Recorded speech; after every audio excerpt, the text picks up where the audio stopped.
Jennifer had definitely indicated her intention to be here, so I would be in favor of giving her a few more minutes.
All right, by the official clock, it is 5:35. I don't want to delay our applicants too long, so we'll go ahead and get started, and Jennifer can join us when she arrives. I'm going to go ahead and call this meeting of the Middletown Historic Commission to order. Would you please do the roll call? Roger Daniel. Here. Matthew Dixon. Here. Corey Carter. Here. Andy Brickler. Here. Jennifer Chen. All right, there being a quorum, we will commence the meeting. Can you begin by swearing in and the witnesses? Everybody who's going to testify before this commission, please raise your right hand. Do you swear or affirm that any testimony that you give here today before this commission will be the truth, the whole truth, and nothing but the truth? Yes. Thank you. All right. First item on the agenda is the meeting minutes for August 15th, 2024. This is probably going to be, potentially is going to be time-consuming since we are reconstructing them without a recording or notes having been taken during the meeting. And so I am going to suggest that we defer the minutes again to the end of the agenda. All in favor, say aye. Aye. Any opposed, same sign. All right, we're going to defer the minutes for the moment. All right, the next item on the agenda is a certificate of appropriateness for 1320 First Avenue for the replacement of the roof. Is the applicant present? Yes. All right. Do we have a staff report? Yes. So an issuance of certificate of appropriateness for the repair and replacement of the roof. The repair will feature architectural Owens, Corning, Oak Ridge, dimensional shingles, color black sable, which are described as a vibrant black shingle with a dark brown undertone, achieved with a prominent mix of brown, taupe, dark gray, and black granules. A rubber guard will also be installed, which will be durable against extreme weather conditions. For property history, 1320 First Avenue is the Carnegie Library, built in 1911, opened to the public in 1913, was in use until 1983 as the city's public library. Andrew Carnegie funded the library's construction with a $25,000 grant, one of two Carnegie-funded libraries in Butler County. The 15,400 square foot building has changed hands several times since the public library moved out of the space in 1983. The property has since been owned by Women's Shelter, Citizens for Historic and Preservation Services, Carnegie Action Committee, and private owners. The applicant is proposing the replacement of the roof. Per the Middletown Development Code, no person owning, renting, or occupying property which has been designated a landmark or which is situated in a designated historic district shall carry out any exterior alteration, restoration, reconstruction, demolition, new construction, or moving of a historic landmark or property within a historic district, nor shall any person make any material change in appearance of such property, its light fixtures, signs, awnings, windows, siding, roof, doors, shutters, sidewalks, fences, walls, retaining walls, steps, paving, or other exterior elements which affect the appearance and cohesiveness of the historic landmark or historic district without first obtaining a certificate of appropriateness from the Historic Commission or Development Code Administrator as applicable. No permits for zoning, building, or demolition shall be issued without first obtaining a certificate of appropriateness. The only other permit that would be required for this would be a building permit.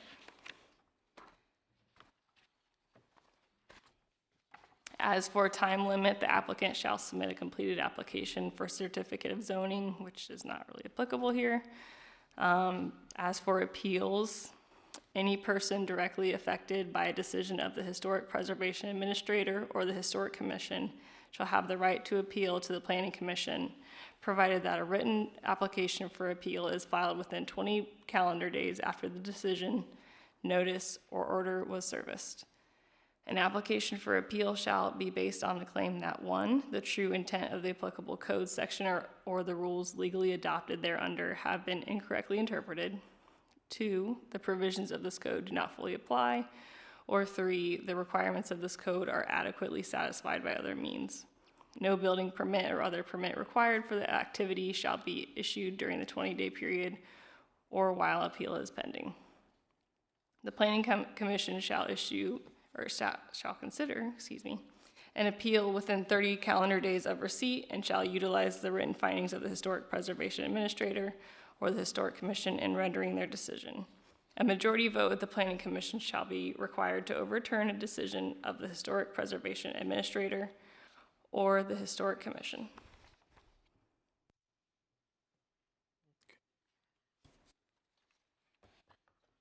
Backpedaling a little bit, here is the property location located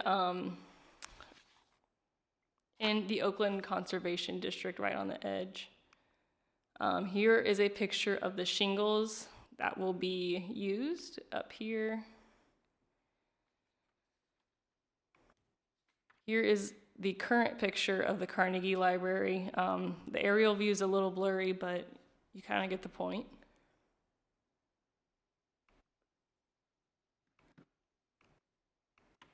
And here is your design review criteria, part 1 of like slide 4 of 4. So.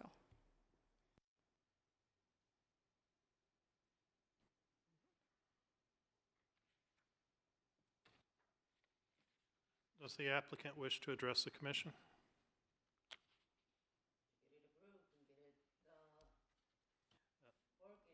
If you want to speak, if you can come up to the microphone and It doesn't work. Podium doesn't work. Hit the.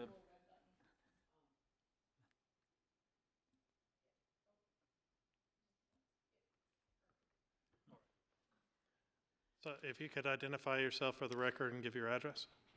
Say it again. Could you identify yourself for the record and give your address? My name is Jeanette Adwani. I own the building. I purchased it back in May, and I'm trying to work on the building and get it updated and clean it up. I have been from the outside, but because of the rain and the collapse of the roof, we have to get it done as soon as possible.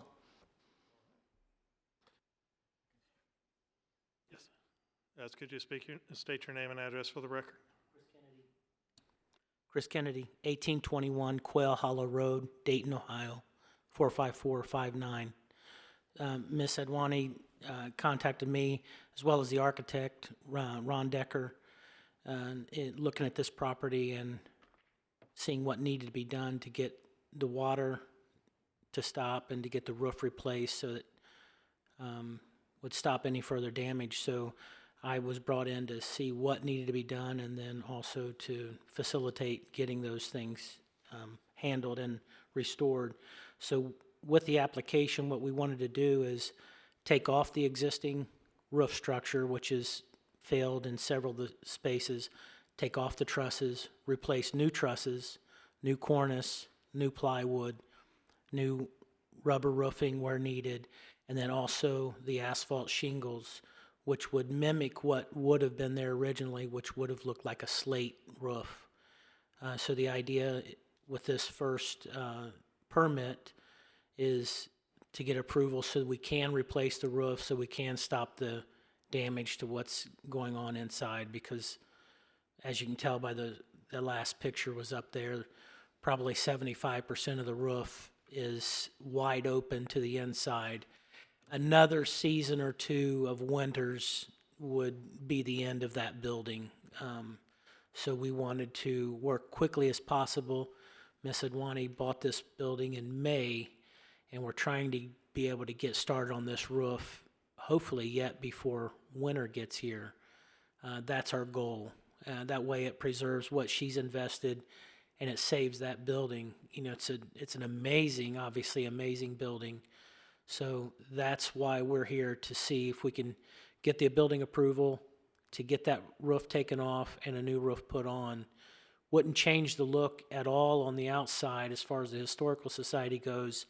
It would go back to what originally would have been there. Only question that might be in play is what the actual existing or the original roof material was, whether it was slate or it could have been a clay tile. But what's there now is asphalt shingle, and that's been at least 40 years, if not 50 years ago. So the goal would be to go back with what's there now. The color that we've slated is that black, which does mimic a slate. I think if the Historical Society wanted to question what color that roof should be, there's several other colors that come in that same shingle that might mimic a clay tile or might mimic a different color slate.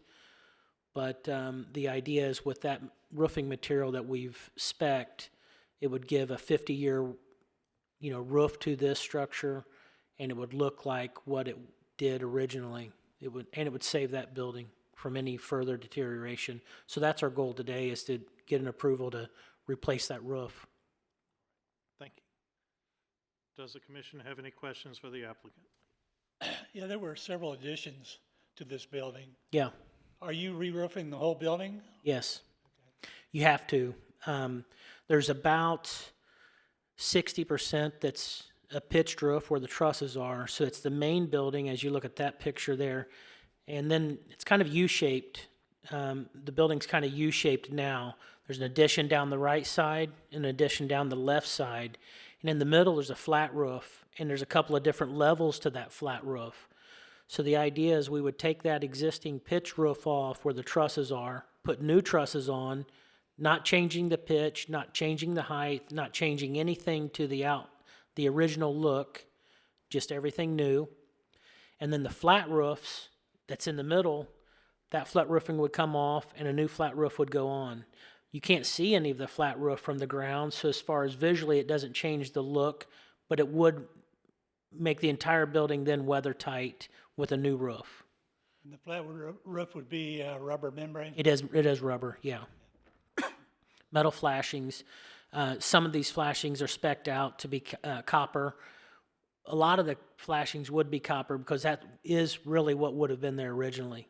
And our idea, or my idea, and Ron Decker, the architect's idea, is to make this look like an original, like the original. And the whole idea is to preserve what was done there in 1911. It's a Carnegie Library. I mean, there's only two in Butler County. Middletown has one of them. That's pretty amazing. So that's our goal, and that's our plan with that roof. All new flat roof, which would be rubber, and then obviously the pitched roofs would be new trusses, new plywood, and new shingles. So the footprint will stay the same? There's no, Footprint stays exactly the same. Absolutely nothing changes to the footprint. We just want to take what's there that's failed off and replace it with modern materials, modern trusses. There's some, the existing was all rafters. Now we would have engineered trusses, and, that roof would last indefinitely with pre-engineered trusses going on it. Footprint doesn't change anything. Nothing changes on the looks of that building at all, except a roof that works. okay, good. Thank you. And this is actually intended to happen more or less immediately. We're behind. We would like to start yet before winter gets here. Our goal is if we could get an approval, and I know we've got the lag time with approvals and things like that, but, it's October now. If we were setting trusses in December, we're at least getting a roof on this winter, and that would be our goal. In the past, we've had some people that get the approval and then go seek like tax credits, and then We're not going down that route. I didn't mean to interrupt you if you were still talking, but, if there were some credits or things like that that might apply down the road, right now we need to secure the building and stabilize it. Otherwise, all of that other stuff is a moot point. This won't last 2 more winters, to be honest with you. So the idea is we'll do the renovations and hope on the back end, if we do get qualified for some tax credits, we'll get reimbursed what's already out there. So the idea is we get this first phase. This is about 4 phases. First phase is stabilize the building, take the old off, get new on, then we can really see what we can do with the inside. We've got a concept inside with this that would work really well, something that Middletown would,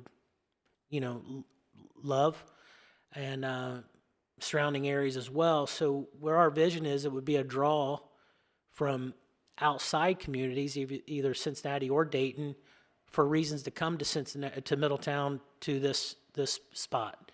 So tax credits may be down the road, but that's not our goal.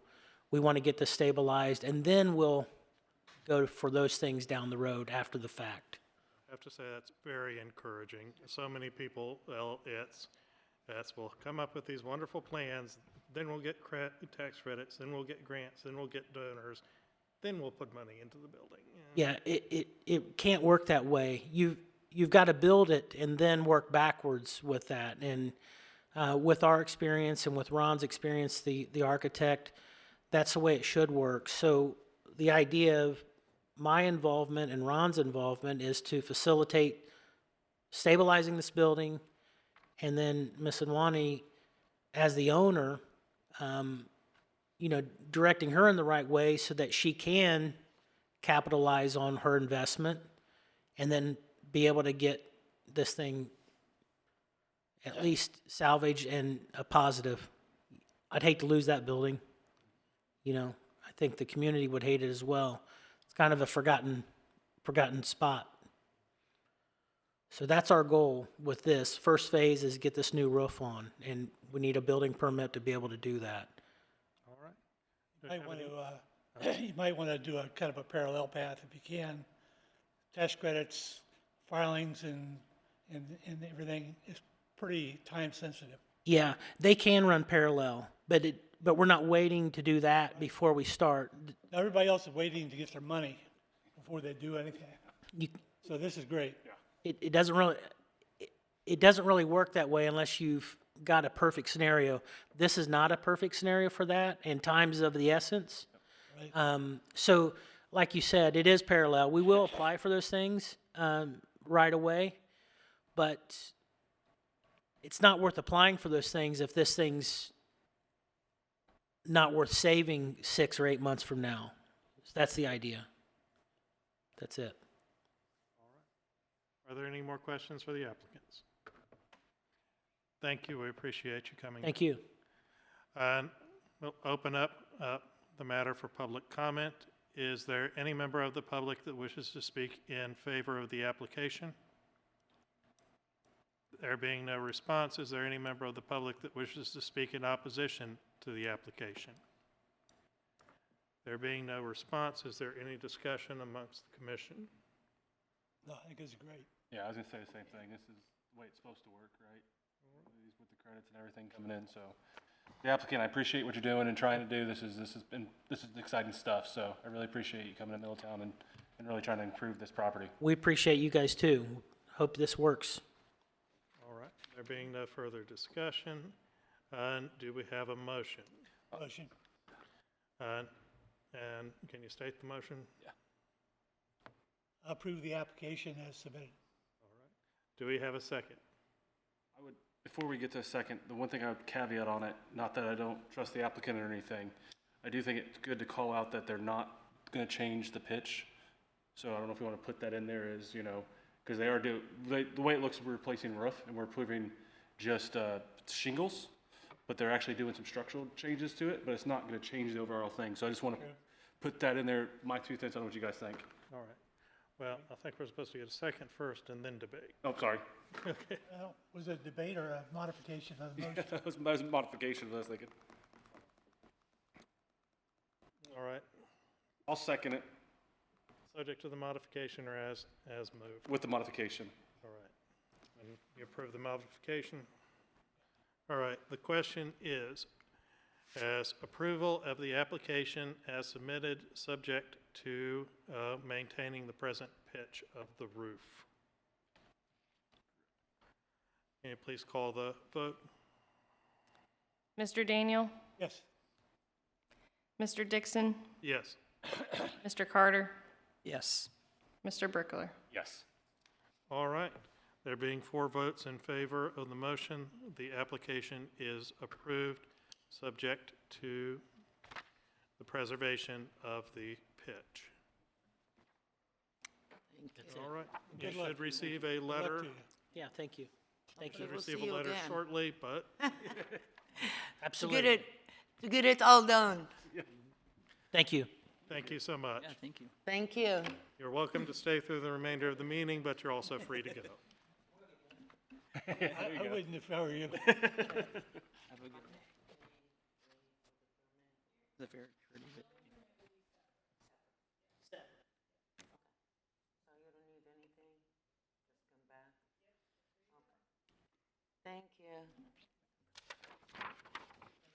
Thank you. Thank you. All right. How would you guys like to start with the items here? Do you want to keep the reconstructing of the minutes till the very end? Yes, let's go ahead and do that. Okay. All right. So,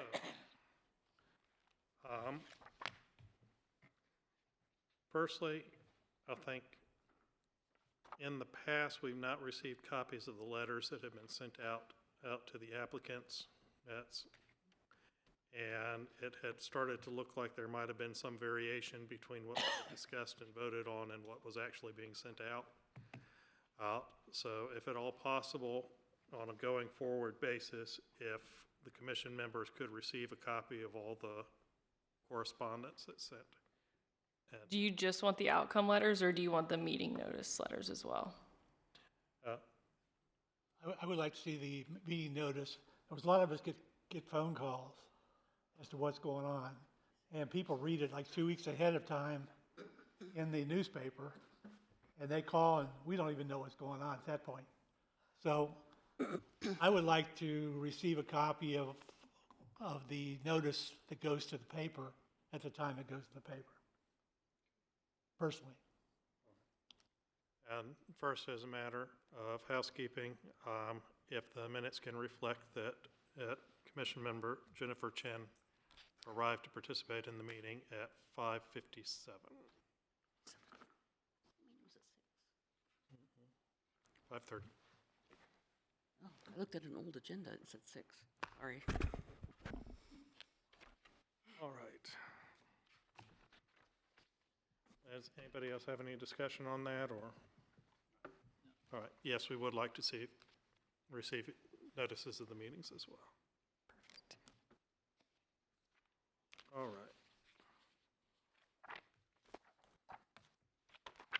So, Historic Commission member vacancy. Okay, we are meant to operate with a 7-member commission, and we've had some difficulty maintaining membership. We're now down to 5. In order to act on the certificates of appropriateness, we have to have 4 votes, regardless of how many members are present, regardless of how many members are on the commission. And if there are not 4 votes to approve, deny, approve, subject to conditions, or table, we cannot do anything at all.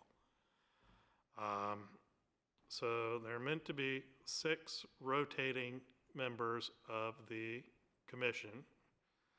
Those terms are meant to be staggered, although as a practical matter, we seem to have fallen out with that, where each new member is being approved for a term starting from the point that the council approved them. So we're not dropping off in the normal sequence. And then we're supposed to have the 7th member that is a designee of the Planning Commission, and which I think we have. I think you're the. I don't know which I am. I'm also a resident of South Main, and I own a building in the in the downtown. I think, I don't know how, what you just said, but I think the Planning Commission appoints somebody to come here, not the other way around? Yeah. Okay, just make sure. Yeah, the Planning Commission basically designates one of its members to sit on the commission, and then that person becomes a voting member of the commission. Okay, I have someone in mind. Okay. Well, I think we already have that. Okay, Well, I think I did hear that, Yeah. that I was that person. Okay. Although I was on it before that. Yeah. Yes. yeah. All right. Now, it is technically the council that appoints the people, but I'm not sure to what degree we are getting out there and soliciting the people that we need to be on the commission. So if the city is reaching out to people, then what we're supposed to be having is a registered architect, a professional landscape architect, historian, archaeologist, or city planner, a person whose education and experience qualify him or her in building construction, a member of the Middletown Historical Society, one elector who neither resides nor owns property in a designated historic district or zoning district which requires approval of city council for alterations or modifications. One elector from each historic district or zoning district which does require that approval. An attorney, member of planning commission. So right now, I am the attorney. I also own property in the Main Street Historic District. And I'm a planner. So Okay, you got the planner too, got a planner. not in a historic district. So what we are needing is, and, do you know, I don't have any, Yeah, like, he's- or anything downtown. He's our outsider. I'm the outsider. okay. And I'm the Highlands. Highlands, And so Oakland, if that's a historic district or preservation it's a district, preservation does district. it follow the same thing? Yeah, they have to come here. They have to come here for the approval of the COAs. And then pass a historic district versus preservation district, some things don't apply. Yeah. It's been that gray area for a while. I mean, we don't have to have all of these things, we're just supposed to try for them, but to the extent that we can get an architect or an engineer or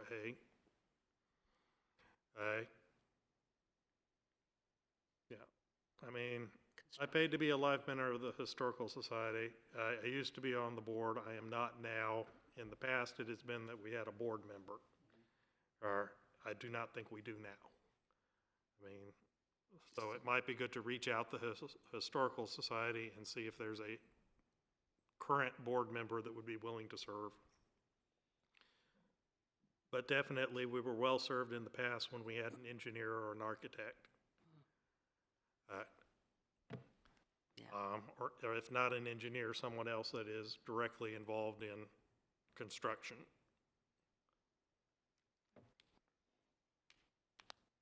I mean, we can all think of people and encourage them to apply, but I also think we need the assistance of the staff to, like, Do you envision that to be kind of like a social media posting? if you think that would work, yeah.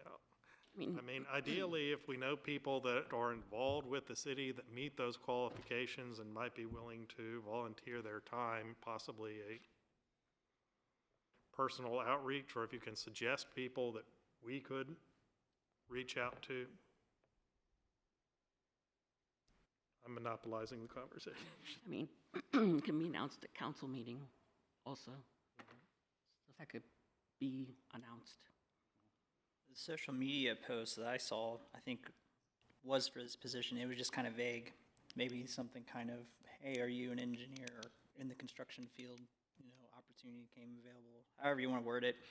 So you can kind of maybe not weed out, but like somebody who's like, oh, I'm construction. I can, contribute, and maybe wants to do that instead of somebody who's like, oh, just graduated college. I don't know what I'm going to do yet. Let's just go ahead and serve. I mean, it's still good, but I Everybody agree knows with Bill Decker, apparently he's interested in historic preservation. that. Yeah.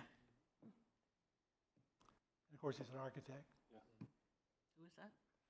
Bill Decker. Okay. He was the architect on the Carnegie Library renovation.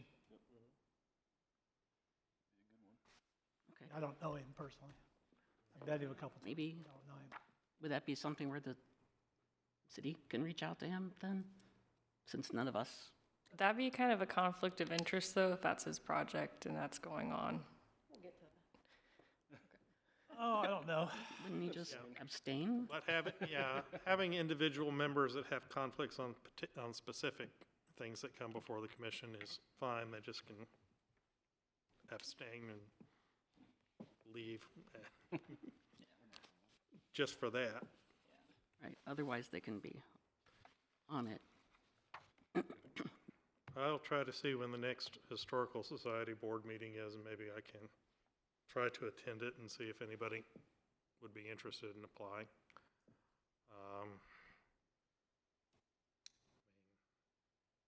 Does Sam stay on the board? Hmm. Does Sam stay on the board? I'm not sure if he's on the board or just doing projects for them, but I need to read the newsletters that come more thoroughly.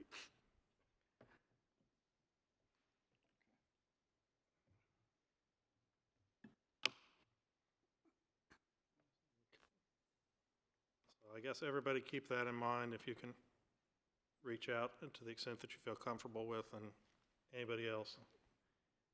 I think it's an engineer, architect, construction. I think that's our big gap at the moment.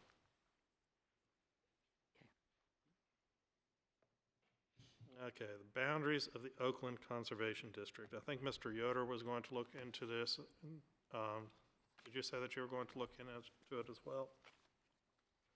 So I was able to work with Ashley to pull together what has been approved at the federal level and then also what has been approved at the local level.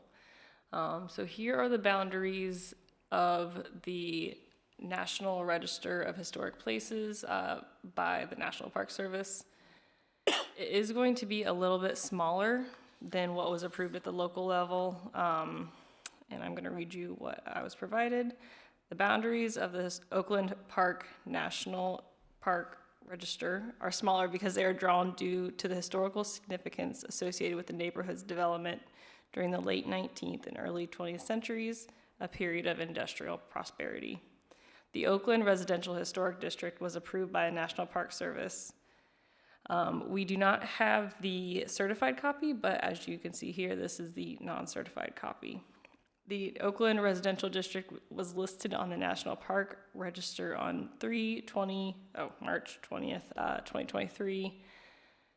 And something that was brought up a little bit ago about if it's a conservation district or a full-blown historic district. It is a historic district according to the National Park Service. I thought that they had just had the nomination and that they had not acted on the nomination. It has been approved. So they now have to adhere to all regulations. Not the most clear map, but the lines here are a little bit darker than the one without all the little yellow arrows. So this is what is mapped out on the National Park Service. And then flipping back to the city of Middletown's boundaries. So the city of Middletown's boundaries, and I'm going to just go ahead and flip to this, dictates when an applicant has to come to the Historic Commission for a certificate of appropriateness. They are going to be a little bit larger. I think really what is larger is going to be the inclusion of this area right here. And pardon me while I flip back. Yes. Oh, I'm sorry, I cropped that a little weird. But anyways, yes. So what we will always defer applicants to is if they are located in the city of Middletown's boundaries, they do have to come to Historic Commission. And we have those boundaries on this map that's up now? Yes. And how will they know that they are? So when an applicant is looking to come to do a building permit for such as a roof, essentially what happens is our wonderful administrative ladies up front do a quick check generally. They have pretty good working knowledge of the historic districts, and they will always defer them to the Historic Commission. They're wonderful. But the zoning map is available on the city's website. That shows the boundaries of the Middletown, which Yes. everybody has to. And that was confirmed by our GIS administrator. Okay. So everybody within there is subject to the full COA, not just the conservation? Okay. Yeah. So this list that's in the application, unreadable list, that was in the application for the Oakland District with the National Register, Yes, this is their smaller boundary list. their smaller boundary. I made a readable version of it. I can't read that. Got a magnifying glass. Okay. So can we have a list sort of like that, including the, At the moment on the website, when it says the Oakland Historic District, when it's talking about all of the properties that are subject to the Historic Commission, that additional part isn't described in the documentation there. Which additional part? Are the additional properties that are in the larger historic district on the zoning map are not, when you look on the Historic Commission website, it talks about each of the districts. The only thing for the Oakland that is attached is the application for the National Register. Okay. With the map that you showed us first with the arrows. So I guess what we're asking is, realistically, the website to be updated to point to the GIS map. Or have something on there that says, in addition to these properties that are in the National Register, here is a list of further properties that are in the Oakland Preservation District. Okay. Boundary streets. Okay. And then something else that was brought up is if the Historic Commission wishes to adhere to the smaller district that is designated by the National Park Service, all that would need to be done is you would just have to conduct a public hearing and then I would send the proposed change to City Council. Throwing that out there, that's up to you. I think we have to take what the city has adopted. I mean, we're a City of Middletown Historic Commission. And I think that South Main Street, there is a little bit of difference between what's on the city grouping and what's on the National Register.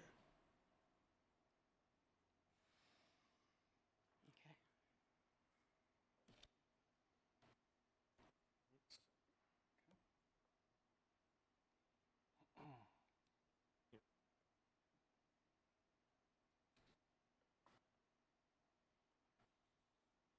I guess, just to ensure that if there's not a discrepancy on what's being put out to the public, if we can just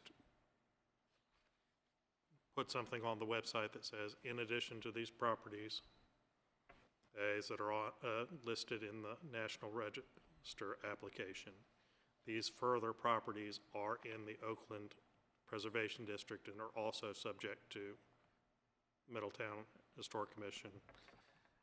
I mean, whatever the appropriate language. Yeah, whatever's and then considered. kind of just point them to this ordinance. Okay. All right. That segues us right into the previous certificate of appropriateness. I will let you tackle the first bullet. You had something you wanted to talk about in terms of that, but then I have 207 Stanley to talk about. Well, it looks like those properties are in the Oakland Preservation District by the zoning map. Okay. So it was correct for them to come for a certificate of appropriateness. It was correct for us to issue them, and we did have the jurisdiction to put conditions on it.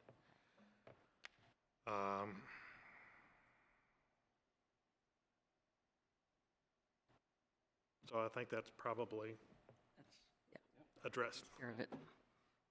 Now that we know the bigger boundaries. Perfect. All right, so I got a phone call, I think it might have been my first week here, about 207 Stanley. She was a little confused on if her COA had passed or not, and after talking with Ashley, it had been tabled. However, she proceeded with the re-roof of 207 Stanley. But she was very nice and provided me the different pictures of how the re-roof went, the process of the re-roof, and then the final product. So as you can see here, what she had put on the roof was a Owens Corning shingles color terracotta. And then they also overlaid the old tile on top to show the matching, essentially. In addition to that, she provided the pictures of the work. And then here is the finished product of the re-roof on 207 Stanley.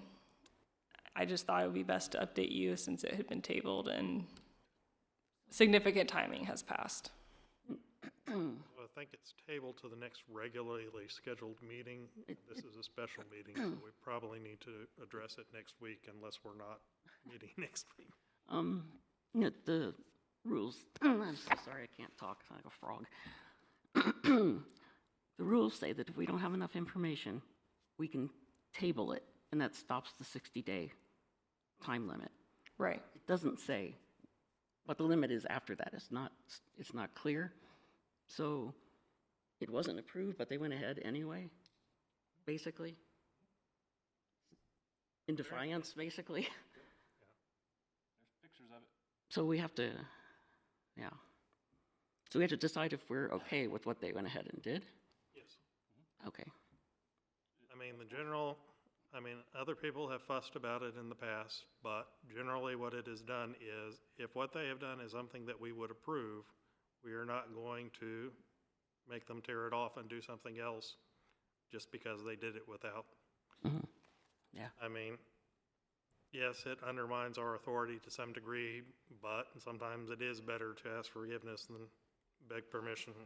I mean, and if what we want them to do is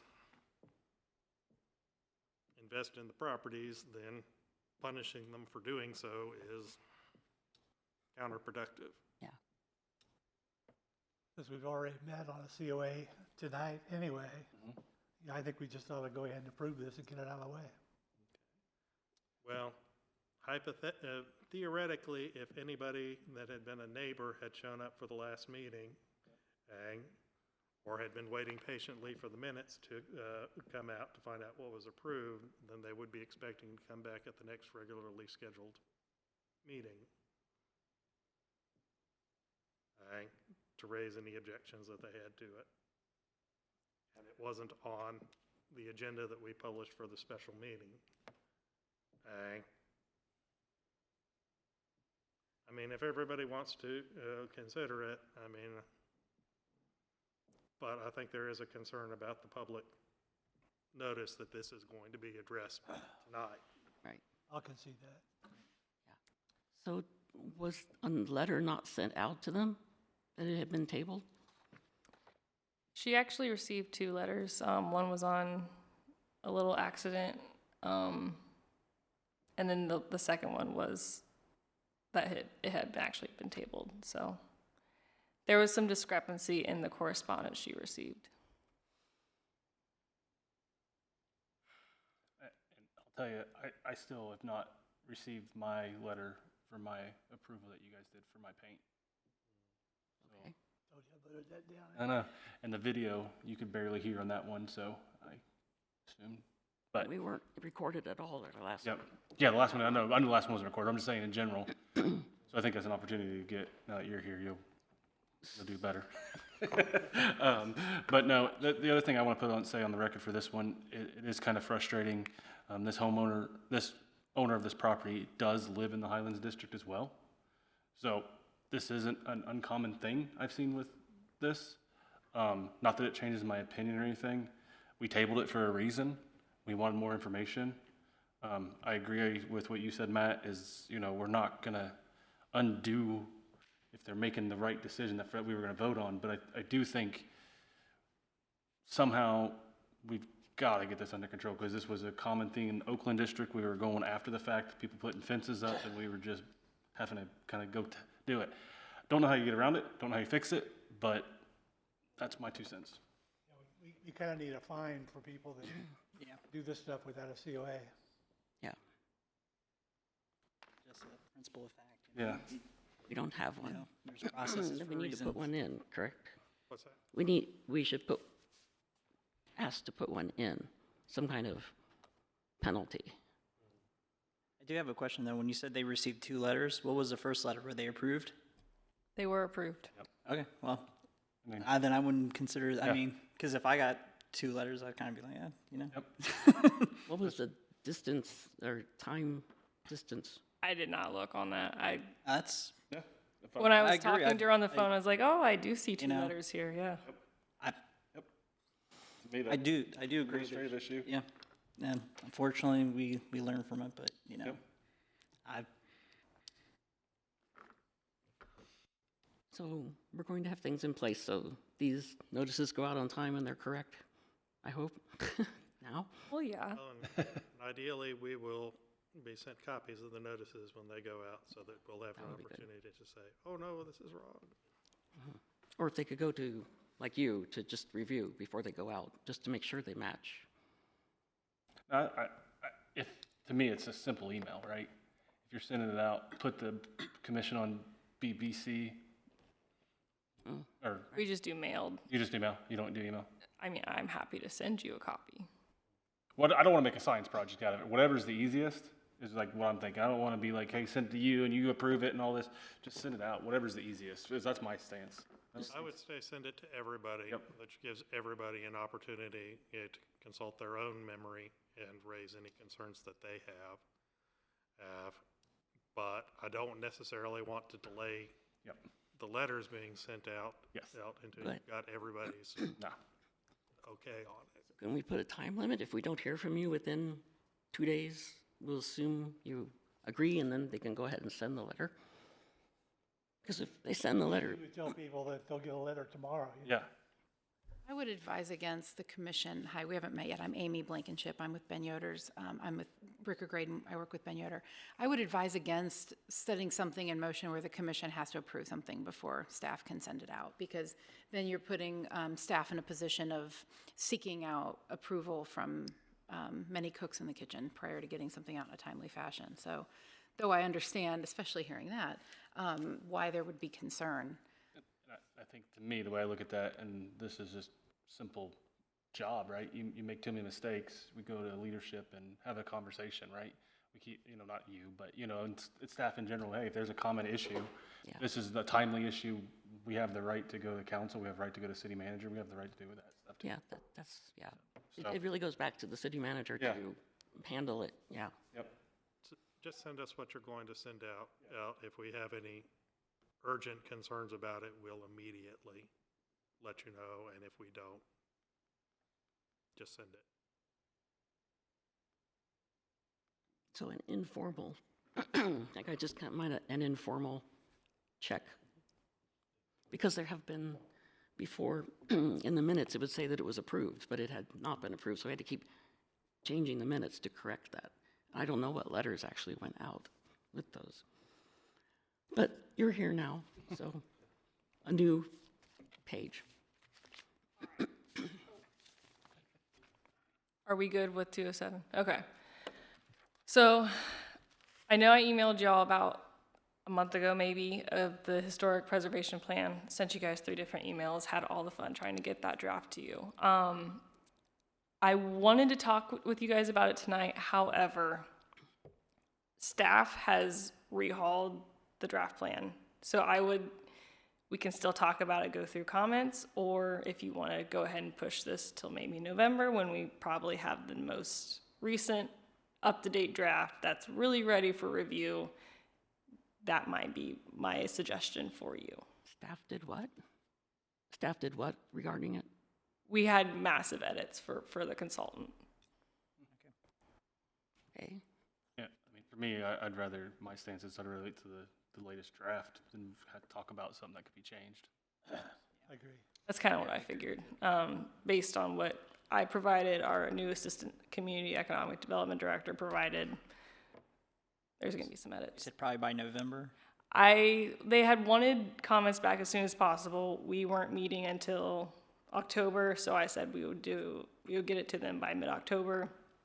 So I would hope to give them that turnaround to kind of start getting the ball rolling to get the plan finalized. Yeah, I can wait. Yeah, doesn't bother me. There were other people, other members of the community that received the preservation plan. Would they receive it in what way? I do not know how they received it. I know somebody from South Main provided pretty extensive comments. Right. It did not look like they had been included, and based on our conversation with the consultant, they had not been included. So we have also included those comments in addition to our own. Do they get another crack at it? Oh yeah, they'll get another crack at it. I think that would be best to kind of have each district have eyes on it. And if they don't have comments, they don't have comments, but at least you have that satisfaction of knowing that they looked at it. Agree. I'd like to publish it out when we do that to the Historical Society as well, so that they can solicit opinions from their members. Ought to be consulted, Then who, definitely. so, I know I'll get it from the Highlands. What about the Oakland and the business district downtown? That you? I think we sent it to DMI. DMI? I'm not sure that Oakland has a Yeah. organization like that. They did, but Well, downtown doesn't have an HOA. It's, just DMI is just interested in Yep. downtown. okay. If this is a time to bring this up. So looking at this, excuse me, what they are doing is basically guidelines, not a plan. Because a plan, you know where you are and you figure out where you want to go and you have steps to get there. But this is just guidelines. And a lot of communities have guidelines and a plan. So we have initially started talks on developing a guideline or a design guide. However, that does not exist currently. That has not been handed to us. So that's already in discussion for the next meeting with the consultant. But to date, it does not exist. That would be something definitely for the commission to review once that is in a solid draft form.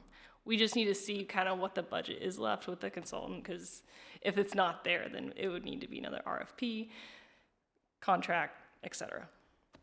Right, but, so my point is, we really need to have an historic survey done of the entire city to find out what's still standing, what condition it's in, what new properties have entered the age range to be considered historic. And then once we know that, then we can figure out where we want to go with this. Is our historic preservation just going to be enforcing guidelines, or are we going to try to have some bigger plan citywide to, I think that kind of vision is really dependent on the budget left, because I'm talking about an entirely different project, because they were hired to update what we already have. And those reading it are simply a description of the buildings as of 1980 and guidelines. And that's not a plan. Just to be Right. clear, right? But I think we need a plan. And I think, that's why I hoped that Mr. Cowhall would be here, because I wanted to say we need the funds to do that. Because we can't do our responsibility if we don't know what's out there, and if we don't have a plan of where we're trying to go. If you want to have a housing plan, you need to find out what housing stock is. Transportation plan, you need to survey the condition of all the transportation.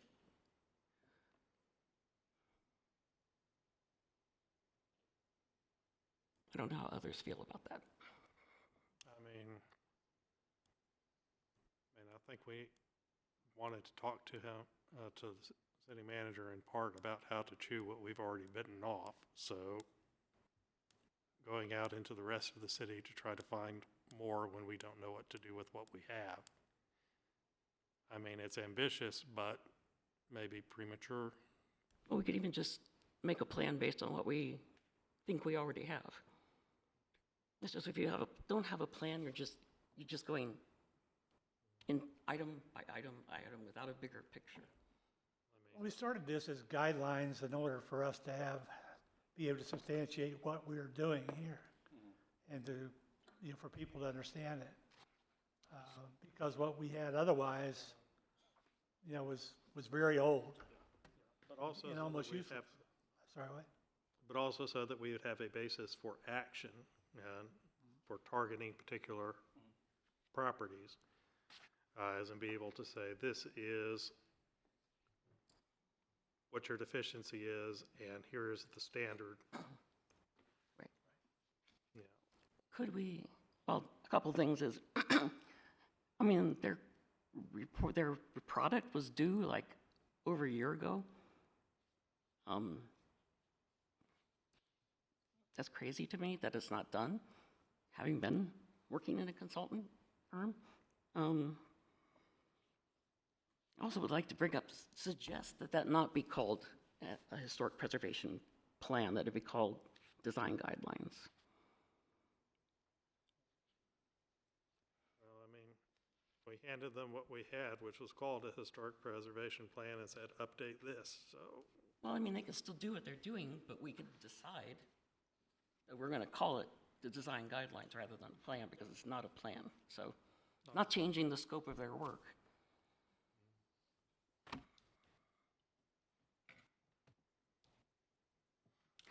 I was looking at other cities, and most of them do have that. They have a separate design guidelines and a plan, and I haven't had time to look at the plans to see what they do with it, how they're useful. I just haven't had the time. But I'll do that, and then I'll let you know what I found that we could do if we had a plan. So what I'm hearing is you have feedback to staff to look at changing from a historical preservation plan to historical preservation guidelines. Then another topic would be in the future, is there city staff appetite to go create a historical preservation plan? It's not the city's decision. No. It's not staff's decision. But staff funds the budget, right? So there's got to be a budget for it, because this isn't, so yes, we can go to council, but. Council runs. Correct, the no, budget, no. So, I hear you. I'm just Okay. saying, from our seat, we can't tell either one to go do something per se. We can make recommendations, is the way I've been trained. I mean, we got a council manager system where the council has some responsibilities, but the manager has a lot of discretion in how they're carried yes, out. right. But council can Correct. decide I agree. whether or not they want to do that. I agree with council. I'm just saying, we can make the recommendations to council or staff, and they can take it on, but we can't say, staff, go do that, go spend this money. No, I I know wish we that. did. I know that, but yeah. I'm saying to you and to you because I want it to become in the conversation. Yep, good with that. Okay. So I think the decision is essentially that we are going to defer a group discussion of the draft that we receive from the consultants until we receive the next draft, which is going to be significantly modified from what we already are holding. So we're not discussing things that are just not going to be there.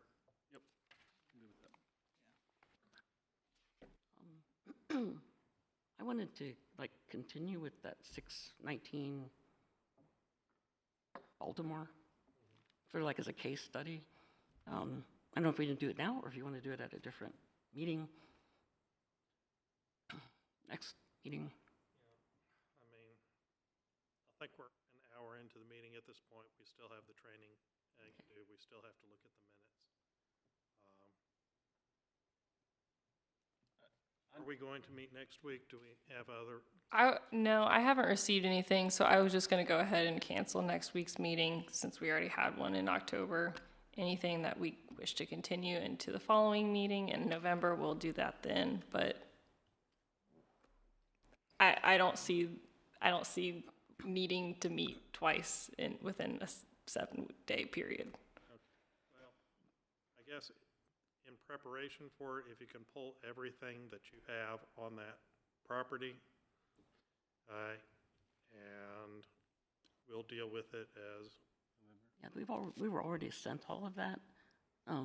There was an email sent by, I think it was Lisha or Tina Blevins. They sent an email out with links to all the documents related to 619 Baltimore.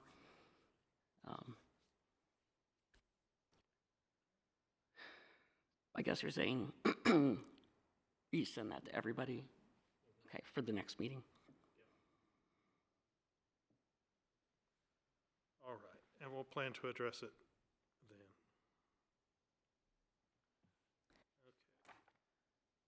Perfect. Before we get to the meeting minutes, one thing that I do want to call out that I've been doing with other boards and commissions, to make sure you are getting my emails, please send me the email that you look at the most, are going to be responsive to if I need something, because I was sending another board member stuff and he was not getting that. He doesn't use that email anymore, so he didn't get the staff packet. It was a whole thing. So I just want to go ahead and I'll probably send a follow-up email either tomorrow or Monday asking for your contact information. I'm good. Disregard. We won't do it now since that's personal information. Okay.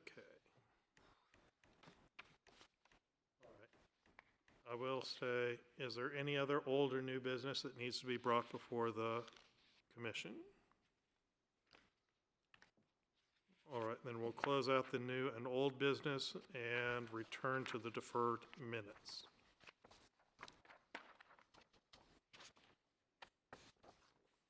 Okay. So the issue with the minutes is that they're basically reconstructed. Mr. Yoder thought it was recording, so he didn't take notes, and it was not, in fact, recording.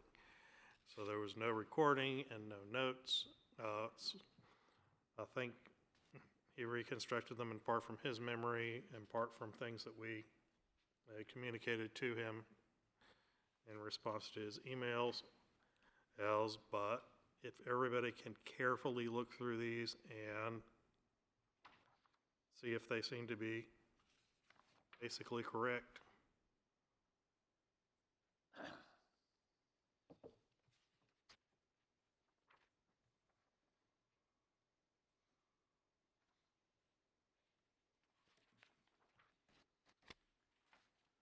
think we need to add Mr. Dixon's name to members present on the front page. Yep. Conducted the meeting, but I was doing it Not there. Yeah. Zoom, I guess. Yes. Astral projection. I mean, I read through this and I didn't see, nothing jumped out at me. Mhm.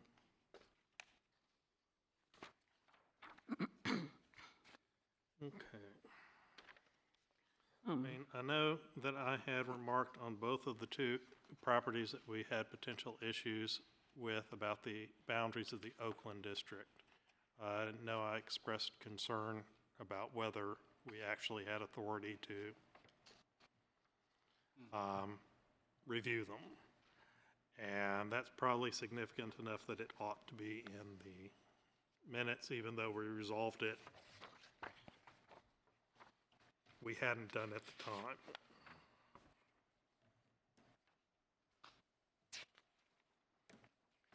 And that's the 1627 First Avenue and the 1000 Yankee Road.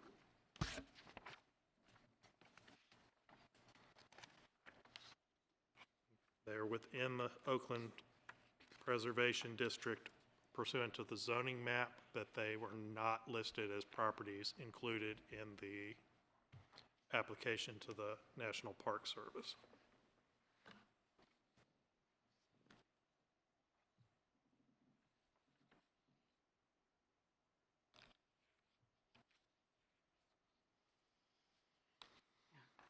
I mean, There has, just in general on the minutes, there's been some degree of, I think, deterioration over time in the quality of the minutes.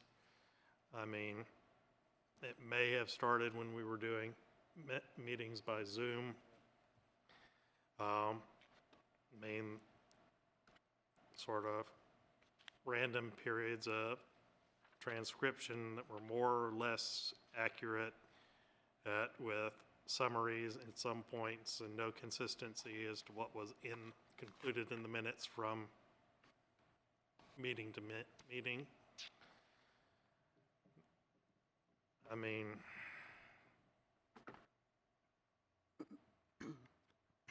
just if we can have each agenda item basically state each of the formalities that were observed and confirm that people that spoke were under oath, and who made motions, and what the motion was, and a summary of debate, a summary of major points of discussion. Yeah, kind of like, which is it? The, Baltimore Street, where it does talk about our discussion. So having that kind of discussion in each one would be useful. But I also wanted to, just a small thing that, What kind of minutes does city council have? Are they transcripts like what No. we've been doing? no, You know, I have not read a council I haven't either. in a while. they're I pretty mean, much just, here's the ordinance, When I we was, approved it. when I was working, Which is not supposed to. when I was adequate. working, and the attorneys we talked to usually said less is more. You didn't really want to document anything more than you really needed to. But we've been having a word-for-word transcription, Yeah, well, and how but you do want to remember document the that's things right that or not? you do need to. Which Right. is to say, if it's going to get appealed to the planning commission, what they're mostly going to be looking at is our minutes. And if it ultimately does go to the common pleas court, then what they're going to be looking at is the record. I mean, and we act, But they will also still have this transcription. they will, but if there's a distinction. It's like the difference between the judge's entry and his findings of facts and conclusions of law and what the transcription of what happened in the courtroom is. If you're going up on the appeal, what officially happened is what's in the court's entries. And those entries can be corrected if there's an inconsistency in the recording, but if they haven't been, I mean, the entry is the court speaking. The minutes are the commission speaking. So what were you referring to when you talked about a deterioration, over the last year or so? I mean, it seemed like were basically giving up trying to correct every error in the minutes. That there were what was meant to be a transcription of some of the recording, but it was word salad. And we were just basically saying, okay, we just do not have time to go through an entire 12-page document and try to reconstruct what each of this mangled old grammar is. And we don't have time to say, this doesn't need to be in here, or this other thing that we discussed that's omitted does. I mean, we're hitting the high points when we're reviewing the minutes. And some of the minutes, it's like we're going from meeting to meeting to meeting when we're supposed to be promptly preparing them, promptly providing them to the public, promptly providing them to the council, and then we've got minutes that are 6 and 8 months old that have still not been approved. I mean, and that's what I mean by deterioration. Other people may not have the same sense of it that I did, but. I think isn't that what Mr. Yoder talked about the last meeting? Because I kind of agreed with him on it, because like what I do in my job, I have to summarize, and like you said, I have the points where I hit, and then, the brief summary, and then like when we're talking about the motions, because I feel like it does get a little too, not overwhelming, but it's just like, why are we even putting this in there? Like, and it's just, I don't know, it just makes more work, but yeah, I agree. I could see the deterioration, you said. I wanted, Basically, you're a new person coming in that's going to be preparing the minutes. It's like, don't look at the minutes from the last few years as a I kind guide of what picked we up on expect. that. I wanted to say, though, I don't think we need to have each one have this whole thing about the language and going through the criteria, et cetera, et cetera, et cetera. It's like a complete, like Mr. Yoder showed the Middletown Development Code language per Middletown Development Code, blah, blah, blah, blah, blah. It just repeats over and over. I don't know that we have to have that for each Well, that is good for the applicant to hear. So if the applicant were to look back at the meeting minutes, that would be valuable for them to know that they did hear Okay. the code, that they did hear the appeal process. Because Okay. if they were to appeal, and maybe they did it outside of 20 days, I think is what they have to do it by, and then they would say, well, we didn't know. Well, yes, you did. Here are the publicly published meeting minutes. I mean, though, in the past, we have basically waived going through all of that every time, just acknowledge at the beginning of the meeting that we are all familiar with the design criteria. They are all set out in the staff reports. And we are going to be guided by what is here in writing on the staff report in the agenda, and that the fact we are familiar with it and we don't need it read out to us every application. Though, I guess we've fallen by the wayside in making that motion. Anybody want to volunteer to make that motion each meeting?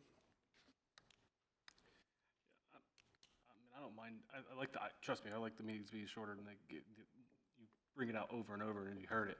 But is there a point if the public's here, you know, normally we don't have anybody here. We don't have a large turnout. But maybe for the applicant, the first one, they read it so they can at least say they've heard it. Yeah. And then if we've read it once, then we can make a motion going forward that it's the same for everything going forward. Yeah. Like, or does somebody need it read again? Yep. Or something like that. So we acknowledge it and then we're. That's my Yeah. thoughts. I don't know. I agree with that, at least the first case if there's more than one. Okay. I'm good with that. Kind of wanted to clarify, excuse me. Again, the March 21st meeting minutes, wanted to clarify that I did it verbatim for a reason. I don't believe, I didn't do it because I think that minutes should be verbatim. I've been a secretary, I've had to condense 3-hour meetings down to 2 pages. That wasn't it. The reason that I did that, let me find my notes here, was to illustrate the selective removal by staff of things said by members of the commission while leaving Ms. Sherman's responses to those comments that were eliminated. It just shows her side of it, and it doesn't show our side of it, and doesn't show the context that she's talking in. They also left the rest of the document as is, including ridiculous things like, I had to do this because this is how I think. They had the Stork Commission, sorry, and we had the Sultan of Conservation. Things like that were still left in. So it gives the impression that the minutes were the exact record of what was said, and it definitely wasn't. I consider selective editing of that kind, where they take out things they wish that we hadn't said, to be unethical, and I don't want it to happen in the future. So that's all. Just clarify, I don't believe that minutes should be verbatim. It was just this particular case. I think we should appoint a Sultan of Conservation. Yeah, that was in reference, it was when you were talking, Sultan of Conservation. This picture just kept coming in my mind. I had to find it. The other thing was bylaws. So we were saying we don't have bylaws. As far as I know, I've never been provided with it. Right, so it had to have been adopted when the Historic Commission was first formed, and whatever they adopted are still in force. And I asked Ms. Skank if she could find it, and she couldn't, so she said she forwarded the request to the department. And I haven't heard anything back. And I think that we need to find the most recent version of it. So we have, Guidelines for how we operate are kind of set up in the development plan, well, but as far as, as well as how we vote and all that sort of thing. Isn't that what you would have in a bylaw?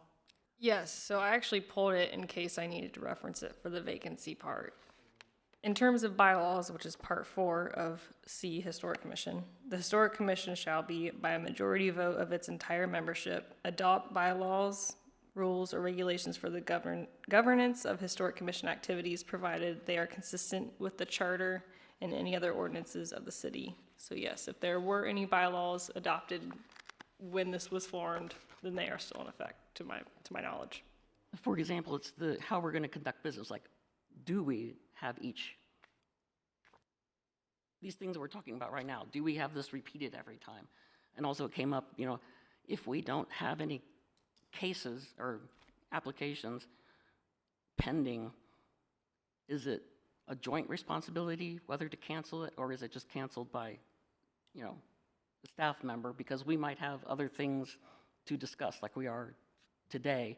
So that's a question in the bylaws, whether that is a joint, is what Mr. Dixon was wondering. That's why it came up, the bylaws.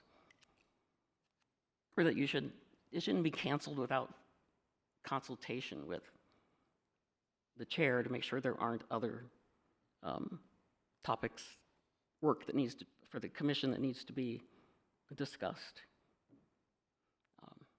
But that's why we wanted to find the bylaws, so we can understand what kind of rules we're supposed to be operating by.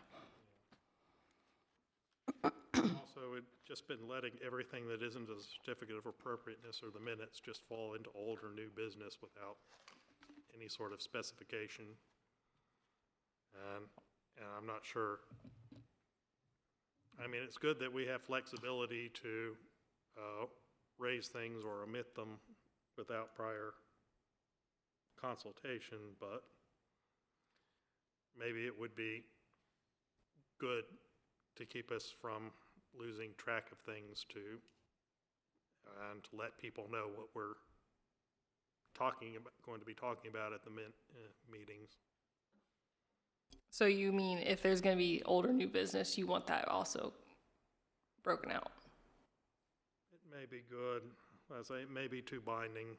Well, I did do that for the public notice for tonight's meeting, just with in the legal ad. I did it. I had that and then blank space, and then I highlighted the different meeting or the old or new business, just since it was going to be the majority of the meeting. Bylaws would say, I guess, who on the commission could say what is going to be added to the agenda. If it would be me as the chair, or if any member of the commission could basically just contact staff and say, place this on the agenda. Yeah. But it's kind of, again, the basic way we've been doing it is anything that we have that needs us to discuss or act on gets dumped into the old and new business, which gets raised just as each person raises it.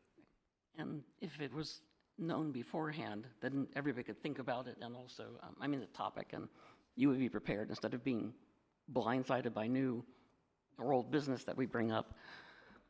At least the old business, you can generally look at the the new last business. couple of minutes.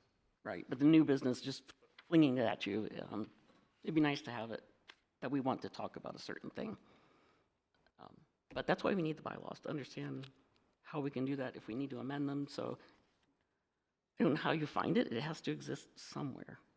It may be that everybody most of the people that get appointed to these sort of commissions are people that have been on all sorts of other boards and committees and just know how meetings in this area are customarily run and just plow forward. It may well be that nobody ever actually did adopt bylaws. Then again, maybe not. So somewhere, there are the minutes, I presume, the documents of back to the beginning. If you can find out where they are. I will do my best. There are Ask plenty of somebody. other boards and commissions going on. I would ask, I've thought about just doing a public records request. I might just do that, because then somebody's got to deal with it. I'll just do that. I do public records request for the bylaws, and then somebody's got to respond and do it. But it may be they're sent to the county archives and you can. Yeah.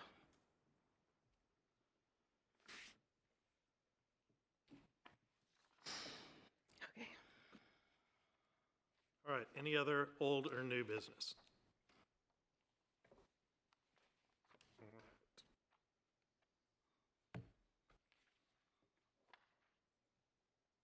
So what are we doing with these minutes that we've got here in front of us? Yeah, we just have to, yeah. Somehow we got back into old, new business from the minutes. Yeah. Okay.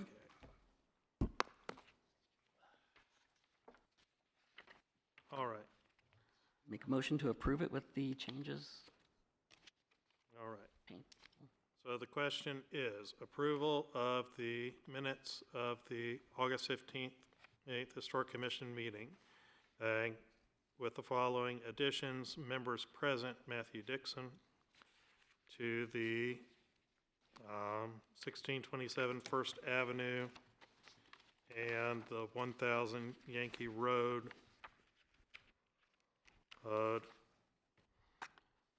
certificates of appropriateness as some reference to the fact that there was concerns about the that I or others, in addition to me, raised concerns about the boundaries.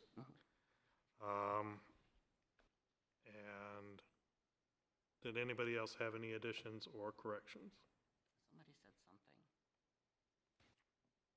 Somebody had a correction. Maybe it was just about you not being on the attended members present. Yeah, I mentioned that. That's, Okay, is that it? All right. All in favor of approving the minutes, subject to those corrections?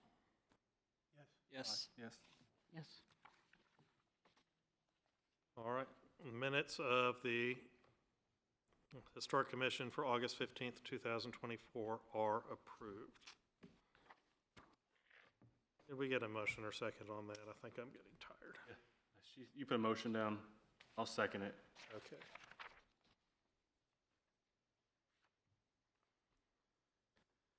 All right.